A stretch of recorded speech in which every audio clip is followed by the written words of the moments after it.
obedience is not performing your purpose. Ang purpose ng tao is to follow God's commandment.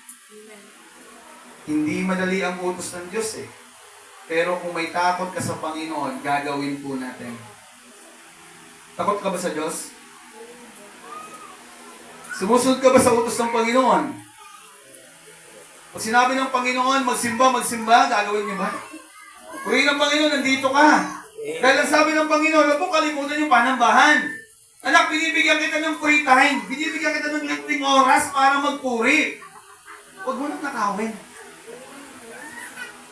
Binibigyan kita ng oras para magpunta ng simbahan. Binibigyan kita ng oras para makapakinig sa salita ng Panginoon. Huwag mo namang kunin lahat. Binigay ko na nga sa iyo Monday to Saturday eh.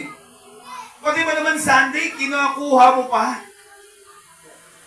Sandali ka na nga lang makikinig eh. Ilang oras ka na nga lang uupo dyan eh.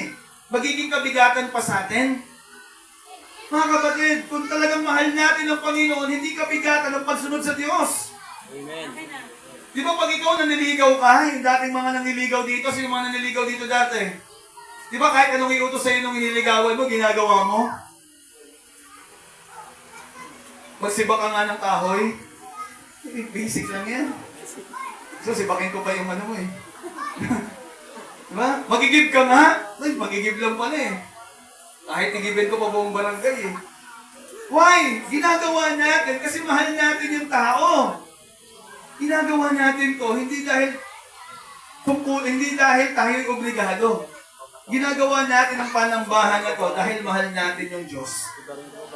Sana nandito ka dahil mahal mo ang Diyos. Hindi dahil obligado na umaten ka. Pag mahal mo ang isang tao, hindi ka gagawa ng bagay out of your will. Laging nasa will mo yan eh. Kung mahal mo ang isang tao, kahit maghapon mong hintayin yan, hihintayin mo eh. Amen? Pag mahal mo ang isang tao, kahit hindi ka na kumain, so papakainin mo lang yan eh. Di ba? Lolo, ayan no? Di ba? Kahit magutom ka na eh, pag mahal mo ang isang tao, ibibigay mo yung bakon mo eh. Ang bihira.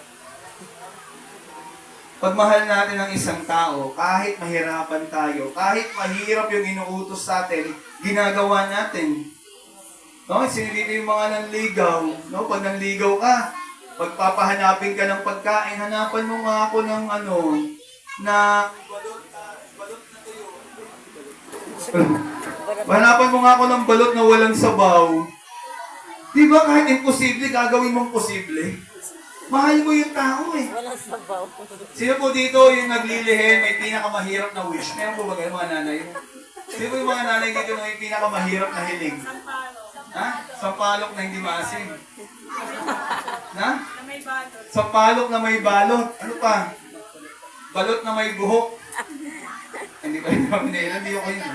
Sino kaya yun? Di ba may mga ganun, di ba? Di ba, madaling araw, papatakuhin ka, papahanapin ka ng pakuan, madaling araw, saan ka maghahanap yan? Yung buko, no, na dapat buo na buo yung bilog. Di ba? Pero gagawin mo posible lahat ng bagay kasi mahal mo yung tao na nag-utos. Di ba? Pero ang Diyos, kung mahal mo, kahit mahirap, gagawin mo. Amen. Amen? Amen. Hindi naman mahirap yung inuutos ng Panginoon. Sabi lang ng Panginoon, anak, huwag mo pagliban yung araw ng panambahan. That's it. Anak, magbasa ka ng salita ng Diyos. Ayun lang yun. Pero mga kapatid, that's the